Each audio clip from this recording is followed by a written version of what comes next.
FSN Radio. It's all about what's next. Go to financialsurvivalnetwork.com and sign up for your free weekly newsletter. You'll also get 3 free reports. The Financial Survival Network.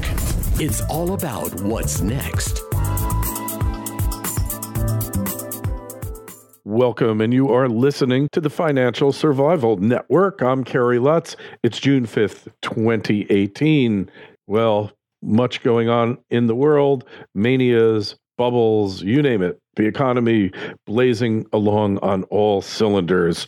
And so is the Financial Survival Network. So we invite you to be part of the show. Email us at kl@kerrylutz.com. So Ned Schmidt is with us now. And Ned got a couple of sites that you really should take a look at.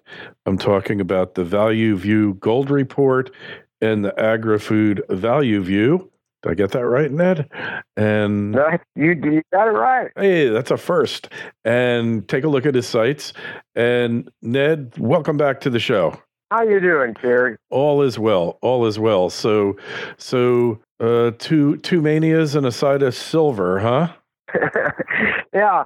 I want to talk about gold for a second, but the situation in silver, it's starting to look like a setup. And you want to be watching silver and taking part in that market. On gold, now we broke 1,300 the other day when the 10-year Treasury went above 3%. I wouldn't read a whole lot of anything into that, because it hasn't gone any farther down. But gold does not have a direct connection to interest rates. There is no direct connection. There is no mathematical reason why the price gold should respond to interest rates, at least when they're at low levels. All right. Gold is being held back by 2 manias. One is in the equity market. And Kerry, I don't know if mania or bubble are the right word, but they're speculations.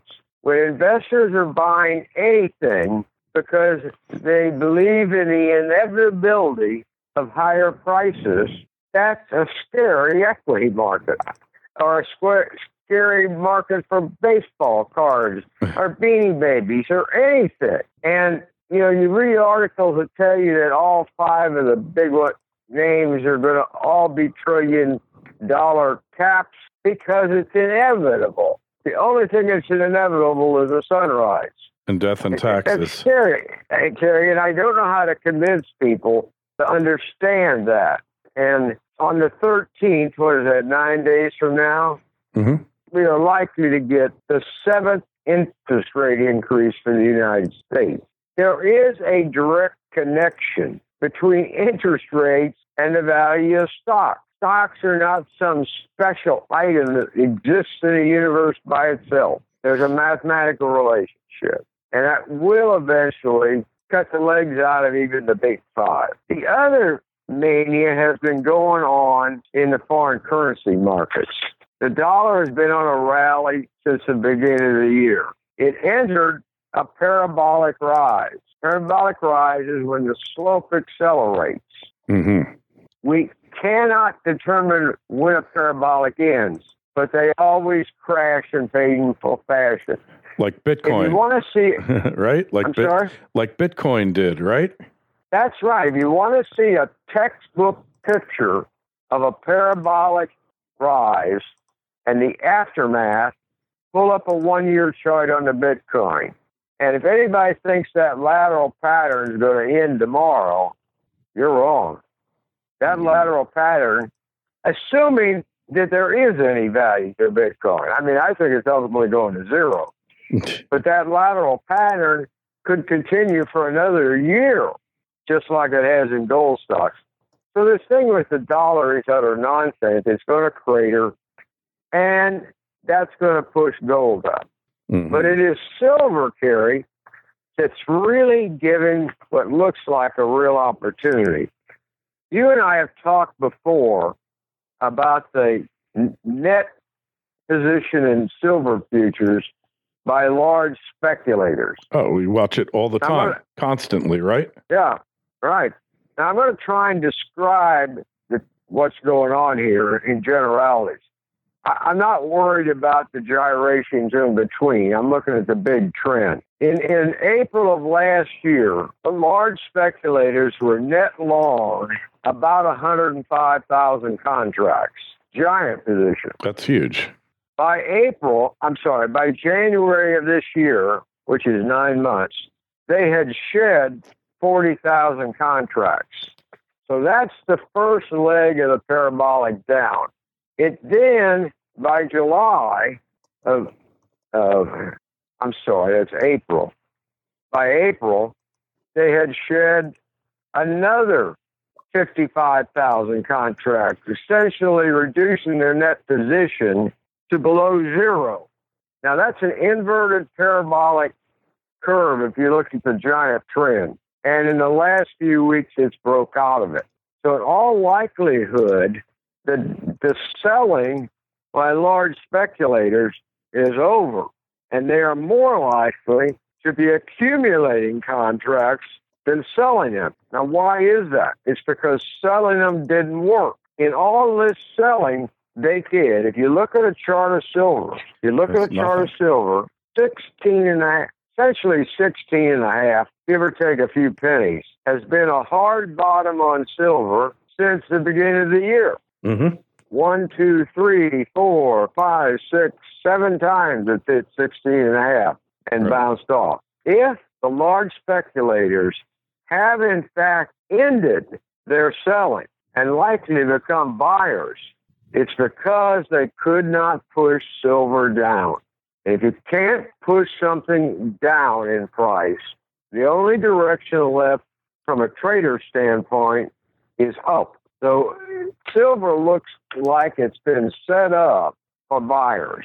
And the commercials on TV may be finally right that silver's the best idea around this year. Yeah, the only problem is that nobody's watching those commercials anymore. They're sick of them, right? That is good, Terry. But that really is like enough is enough already. You're like part of the stopped clock brigade, right? It's like the stop clock is right twice a day, and well, I think they might be getting ready to be right. All right, so the clock's about to stop.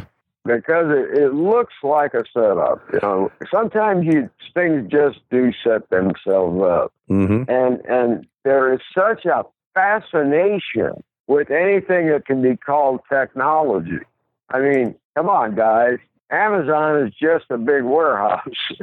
The cloud is nothing but a big file cabinet. Mm-hmm.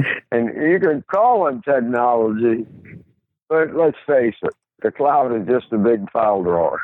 Yeah.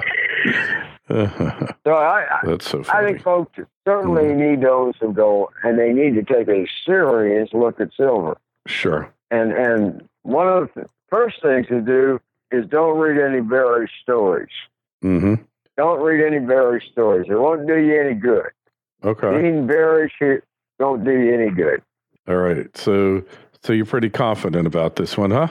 Yeah. It sure looks like a setup, Terry, and sometimes when something looks like a setup, it is. Mm-hmm. All right. Well, hey, I'm willing to listen to you on this one, Ned.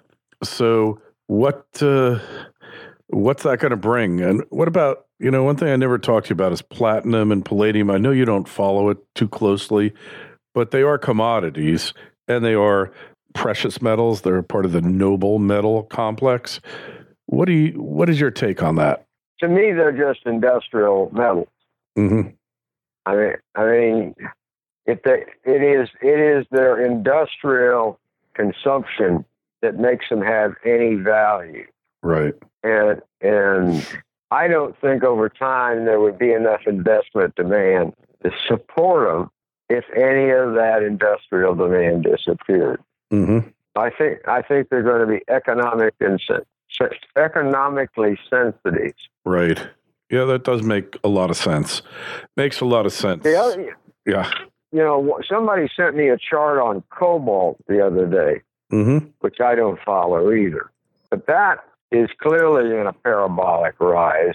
And if you go back in the same chart, there was one previously that arose and disappeared. So I think you've got to be careful with these fad metals during an economic expansion.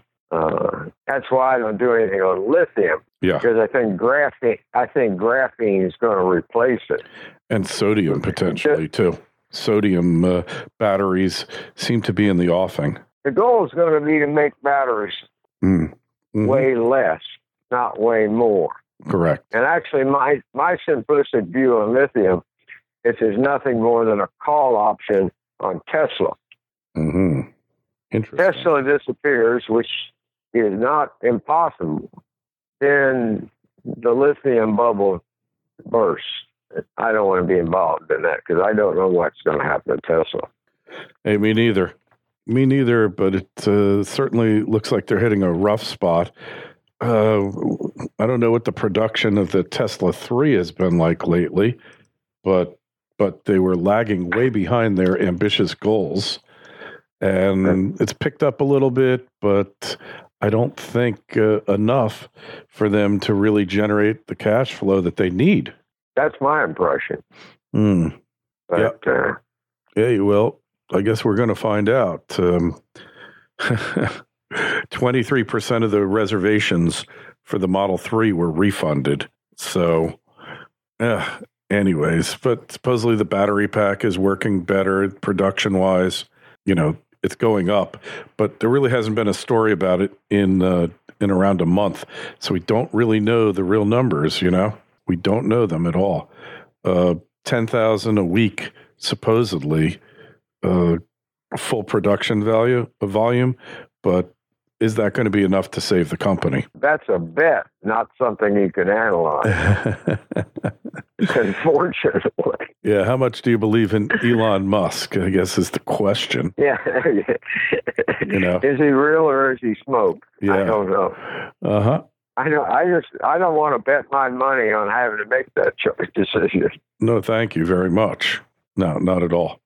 No, but look, the shipments are going up. There's no question about that. But they're like, and then will the dog eat the dog food is the question, right? Just because you could make something doesn't mean the world really wants it, right? That's true. Yeah, like, hey. As I have found out a couple times. Yeah, tell me about it. Tell me about it. You know, in fact, you can be pretty sure they probably don't want it.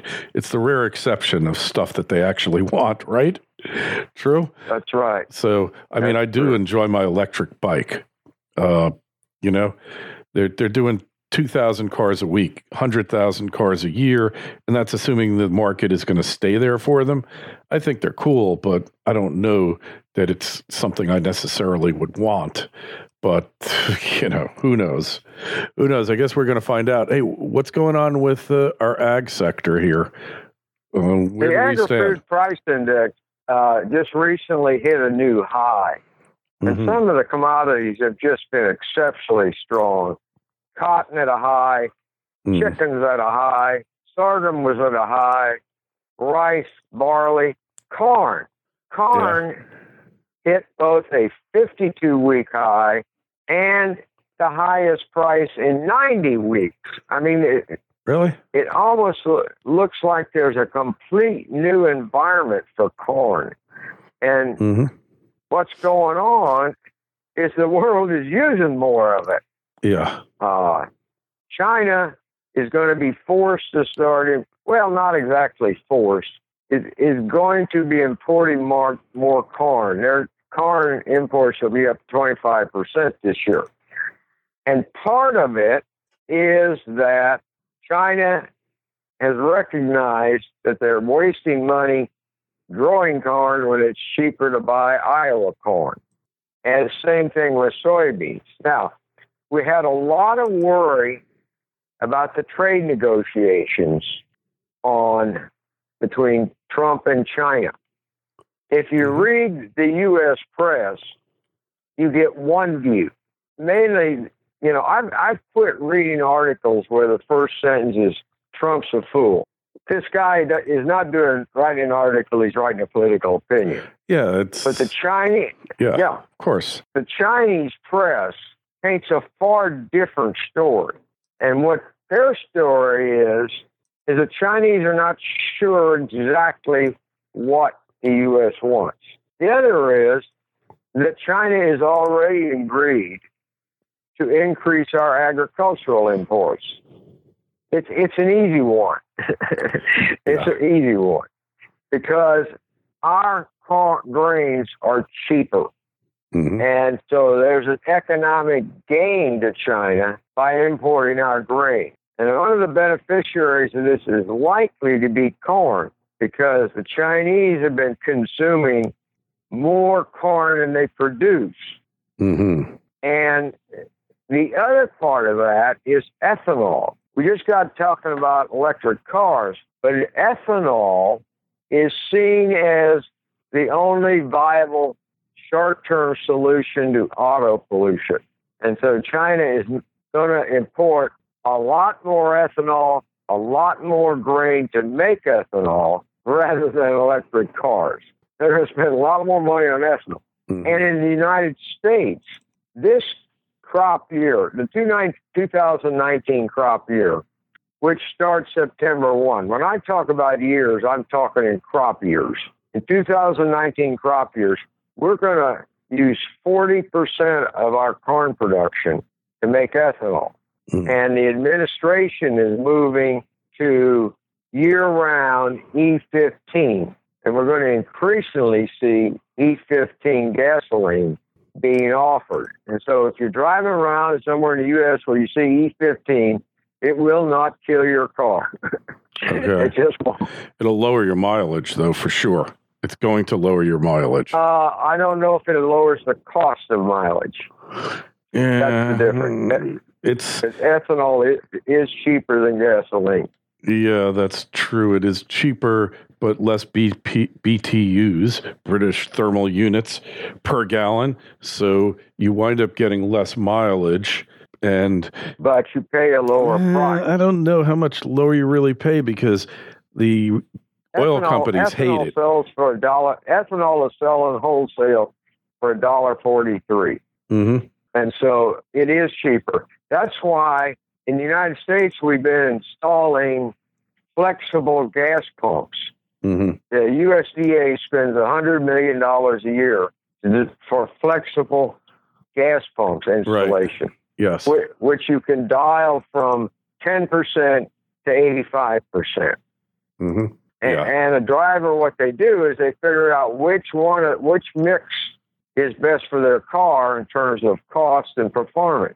Mm-hmm. So we're going to see more ethanol because it is the most easy solution to auto pollution. Well, here's some figures for you, Ned. A gallon of ethanol has 76,100 BTUs. All right. A gallon of gasoline, of regular gasoline, I'll have that answer for you in a second, has like over 100,000, I believe, 115,000 BTUs. So it's got like a third less BTUs, and the price differential, maybe it's pretty close to what it is. But the point is, you got to fill up your damn tank more. I just want to fill it up with all 100% no ethanol gasoline, get my maximum mileage, and let the catalytic converter worry about the pollution. But that's its job, right?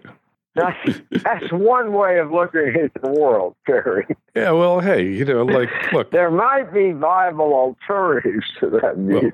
Well, all I know is with you just want to use money to do anything you want. Yeah, well, kind of. But look, if E15, all right, has about 8% less BTUs, because that's probably what it's going to come out to, and it costs the same, I'm going to get 8% less mileage, which means if I average... It doesn't cost the same. Yeah, but if all things being equal, it's not dramatic enough to really turn my head. But if I'm going 8% less miles on 300, on what I would usually get 300 miles to a tank, then I'm getting 276. So I just as soon have all gasoline and just get my 300 miles. And if it's a couple cents more, just pay it. Because the inconvenience of going to a gas station, which is one of the allures of the Tesla, is definitely there. You know, who likes to go to the gas station? If there's any of you out there that like to go to the gas station, please send me an email, kl@kerrylutz.com, and explain why. That's the main question I would have, is why, you know, unless they've got like wet T-shirt contests at the car wash or something, I don't know why you would want to go to a gas station. It's a place to be avoided whenever possible. But anyway, so we're looking at the corn price almost has to go up based on what China's talking about. China doesn't know what the U.S. wants. Does the U.S. know what the U.S. wants? I'm not totally sure of that, Terry. So, but I think that the Chinese-American trade war is becoming somewhat of a non-event. The bigger trade war is going to be with Canada and the EU, because neither one of those countries believe in fair trade. No, no, it's just flat do not. And Mexico too. Hey. So, and Justin from Canada is not the brightest bulb on the tree either. He doesn't get that they need us a hell of a lot more than we need them. And Mexico is certainly our 7th largest trading partner. You know, if they trade with them disappeared tomorrow, that would be ashamed, wouldn't it? Well, it's probably not going to disappear because there are too many locked-in relationships. Yeah, you know what I mean. Between the countries, yeah. And the bigger risk on Mexico is that the socialist takes control. And that's not a positive for Mexico's future. No, it's not a good idea, but they'll just learn the hard way like everyone else does. Maybe they're trying to emulate Venezuela, right? I think they are. I think that's the guy's goal. That's the model. Yeah. I mean, both this socialist candidate and Jerry Brown think Venezuela is the economic model to follow. Well, it's worked so well for Venezuela, after all, right? Yeah. I mean, look at well, like the one minister said, if people would quit eating so much, there would be food on the grocery shelves. And, you know, you could also say if they didn't go to the bathroom as much because they're eating less, there'd be a lot more toilet paper on the shelves too, right? That's right. It's all these people that want to eat, you know. Yeah. We got to get rid of them. Yeah, they're just nothing but trouble. Nothing but trouble. It's got to be stopped. You know, eat less. That was Secretary of Agriculture of the U.S., Earl Butz, once was reacting to the inflationary high increasing prices of food, and his recommendation was eat less. So, which you know, back then Americans were a lot thinner, but nowadays that probably wouldn't have been such bad advice, would it, Ned? No, it wouldn't be. And if you ever been to Starbucks in the morning, you would be convinced of it. Yeah, or McDonald's, or go to a mall, go to a casino. That's the first. Starbucks is the first meal of the day for some people. Yeah, well, it should be your last, but anyway, we won't go there.